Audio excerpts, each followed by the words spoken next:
2025, we're not dealing with bad friendships.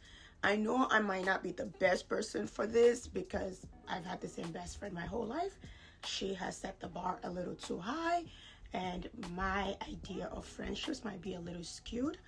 But I'm still going to share my 5 red flags that you should look for in female friendships or in friendships in general. Let's do it. Hi, my name is Nika. Nike. I get older, the one thing that I look for in my friendships and relationships too as a red flag is countering. Countering in psychology means someone who contradicts almost every single thing you say. They might not even be a contrarian for everyone else, but for you in specific, they're so contradictory. You could say the sky is blue and they would say, no, it's green. You could say the water is clear and they would say, no, the water has yellow in it. No matter what you say, there will be a contradiction. You share your wins, they find a way to nitpick it. Anything you say will be contradicted. That's not a safe space to be in. That kind of person is in competition with you. That's the only reason they're countering everything you're saying, because how dare you be. 2 is the gossip train. Now, I do understand that gossiping is something women use to connect to one another. It's a currency. However, when someone tells you one of their friends' business, all of it, all their dirty little secrets they tell you, here's a harsh reality for you. It's not about if they will tell your secret. It's when they will tell your secret. Okay? 3, aesthetic only friendships. I'm guessing this is a new thing with Gen Z and millennials with the rise of social media. I don't know. But if someone is willing to have proximity with you, to gain something from you, the free therapy sessions, free advice, anything they can gain from you, they're willing to gain it. However, you're not good enough to fit into the curated image on social media.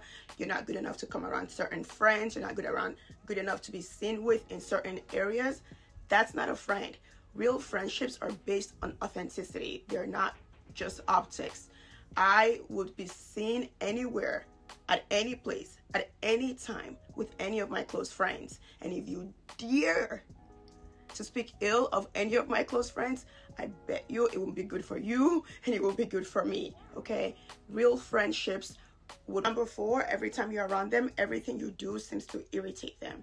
I've always said this and I will repeat it ad nauseum. People don't need to love me. I don't want you to love me. It would be great.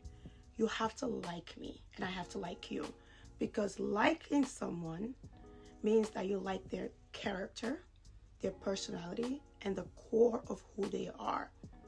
You don't want to change them. And the way that translates in friendships and relationships is that when someone loves you, they can love you. They don't like you. Everything you do irritates them. Everything. You see in relationships and friendships where, I had a family member said to me once, I hate the way you breathe. And this person wants to be around me all the time. But if someone tells you they hate the way you breathe, the most important thing a human being can do, they will poison my food. I don't want to be around you if you hate the way that I breathe. The way in my romantic relationships with men as well, I look for that strain on their face. I always say, if you don't look like Nelly next to me, like Nelly next to Ashanti, or even with my friends, like with my best friend, we could have the most frustrating day together. Even when we were in college, like we will have the most frustrating day. Something bad will happen, like car will break down when we were younger, like driving on a road trip, and we will be cracking up. Like we will find a way to make each other laugh through whatever situation it is. Anyone I'm around, I want you, I'm not saying like things don't happen in life, but my presence should make you smile, because first of all, I'm funny. Like I'm always cracking jokes. And second of all, like if you look at me and there's no smile on your face, I don't want to be around you, and vice versa. Like if I look at you and I'm not smiling, I don't want to be around you either. And so look for that irritation. Like something about you is triggering them. It could be insecurities, you could be a mirror to them, but something about you is triggering. I don't want to be around anyone, and I mean anyone, that when I'm around you, you're cranky. I don't even care if it's external circumstances. If I'm around you and you're cranky, I will exit the situation. I don't want to be around you. I don't enjoy it. It's not something I enjoy. Come here for number 5. This one, you got to hear this one closely. The friend who constantly tells you through the friendship, when I first met you, I didn't like you at first. When I first met you, I thought you were mean. When I first met you, I thought you were a bitch. When I first met you, yeah. The way that relationship started is exactly how it's going to end. People don't change their baseline opinions about people. They don't. Because he or she will always refer back to that first encounter that you guys have that made. I am a huge proponent of silent cutoffs.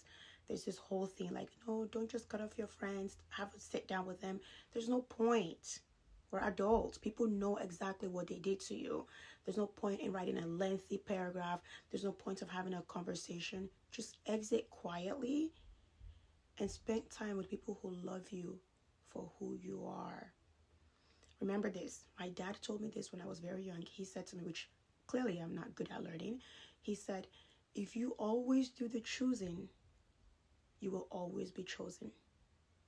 So choose people in your life who treat you well, who are kind to you, kind, not nice, meaning they have strong boundaries in their life, but you're not drained when you're around them. If you have a friend, doesn't matter how long, if every time you hang out, you're exhausted afterwards, you need like to recover,